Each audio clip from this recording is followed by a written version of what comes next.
Yeah, really excited for the season. Another IPL. I love the tournament.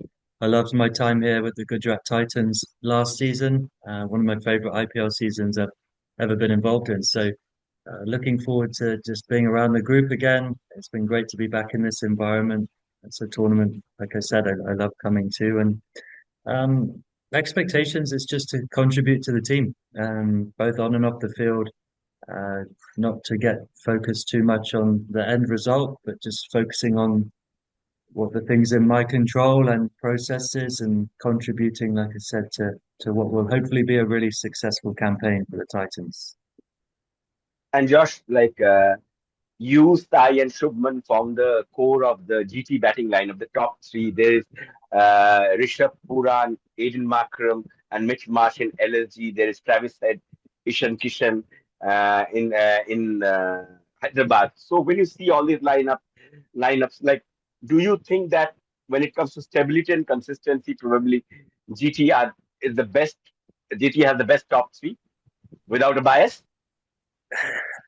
Impossible question to answer, to be honest. I think when you come to the IPL, you look at down every lineup, and there's fantastic players. There's obviously every international player in the world who's available is here, and all the best Indian talent is all here. So you look down the lineups; they're all fantastic lineups. It's very difficult to pick through any.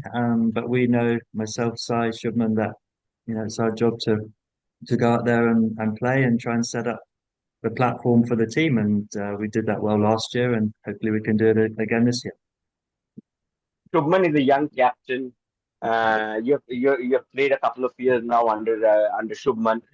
Like, how have you seen him evolve as the captain of this franchise? And you've also seen him captain India in England. Or you're not a part of the series, but you have definitely watched him.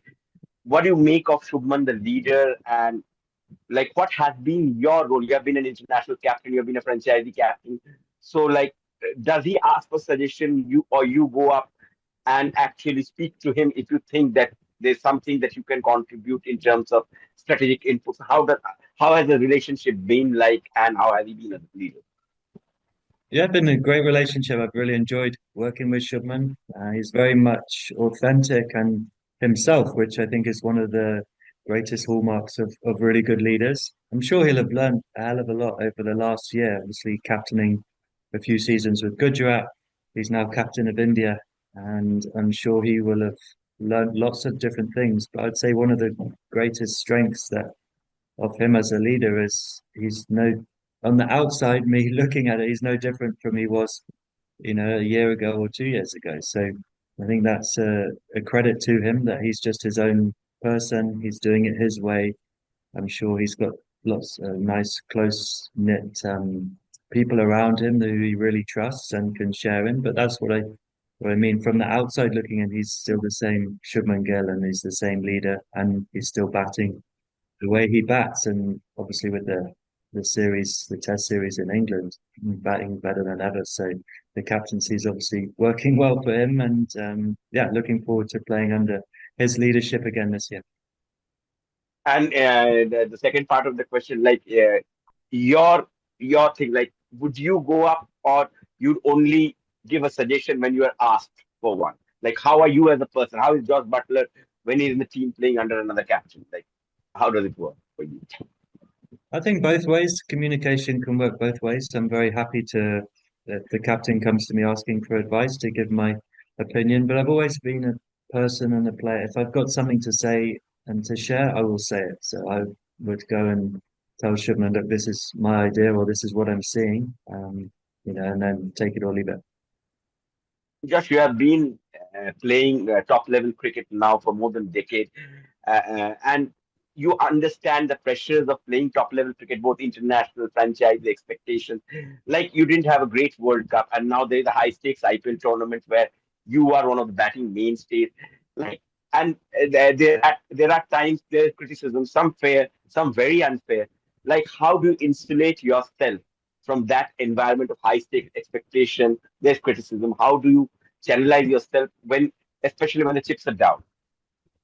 Yeah, it's one of the biggest challenges of the game, actually. Technically and mentally, you need to be in a good space with the cricket and work on things. But actually, one of the biggest challenges is dealing with the outside noise. That's one challenge, and also your own expectation and your own sort of comparisons against what you believe you're capable of. So that's always the challenge to not allow that to overshadow playing the game and being free and having the freedom to walk out there with your bat and look to score runs. So I think that's even like I said, I've been playing for a long time now. There's been various different times in my career that you're learning the same lesson actually over and over again.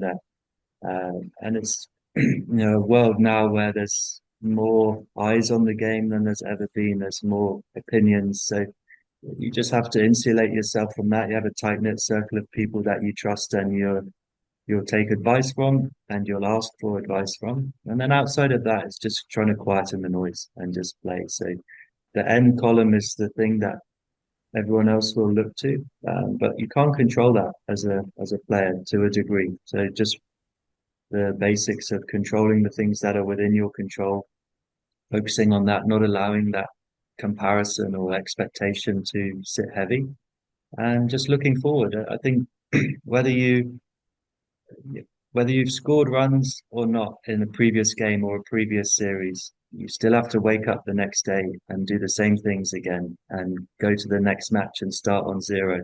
So as long as you've got the energy and the motivation to work hard when you're not getting the results and also continue to work hard and do the same processes when you are getting the results, then that's the most important thing. And Shaswat, just yeah, please, one last one question. last question. Yeah. Yeah. And Josh, like the international cricketers' calendar is becoming more and more challenging, and there is a very serious and practical discussion about club versus country. You're still playing white ball cricket for England, but you have a very young family. You also need to have a family time as a husband and a father, and you have to also play, earn your money. Still, you're in top form. Like, are you still being able to enjoy and manage both international cricket calendar and the franchise cricket because you are so sought after in franchise cricket, or a time has come in your career where you're looking forward taking a decision about how you want to see your career in the next 2 to 3 years? Just trying to be very immediate actually with my stuff and just be where my feet are, look at what's in front of me and play accordingly. So obviously the IPL is the thing right now. So just keep looking forward and always then keep after that period of time reflecting and say, okay, where am I at with my career? What's important to me? Obviously, I only play white ball cricket for England, so I have a calendar now that I feel like I can manage relatively well. Alongside the franchise stuff, there's things I've turned down to spend time at home, because that's very important to me and maintaining energy and relationships and that kind of thing. And I think the onus is also on the players, to be honest, to be disciplined enough to sometimes say no to something. And it's very easy to, there's so much cricket, there's so much opportunity. But I think as a player, you need to be at the top of your game when you go and give yourself to your team, whether that's international or franchise. So making sure you have enough energy for everything that you're doing, and that will be independent and individual to certain players.